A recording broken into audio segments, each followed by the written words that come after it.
Hey everyone, welcome to Being Classy. My name is Jessica, and in this video, I want to show you how to share events or your calendars within your Apple Calendar application. So there's two ways you can do this. You can share individual events for appointments or meetings with your contacts or with email addresses, or you can share whole iCloud calendars within your application. Let's jump in to see how this is done. To share individual events or meetings, select your event on your calendar, selecting edit up at the top right corner of your screen. I have created this event. If somebody else created the event, you might have different permissions. From here, I will add invitees. Select invitees. You can add cell phone numbers or email addresses. When you're finished, select this checkbox. If you're looking to share whole calendars, there's a different process. Within your calendar, select the calendar icon on the bottom of your screen. Select the iCloud calendar I would like to share. I would like to share this kids event calendar with someone else, and then I will add a person to share this calendar with.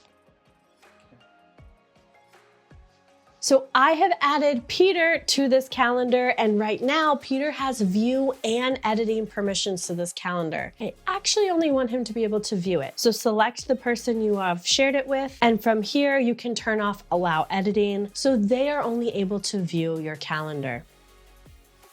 I hope this video helped you learn how to share events via invitees or whole calendars via your iCloud account within Apple Calendar. My name is Jessica, and I hope to see you in the next video.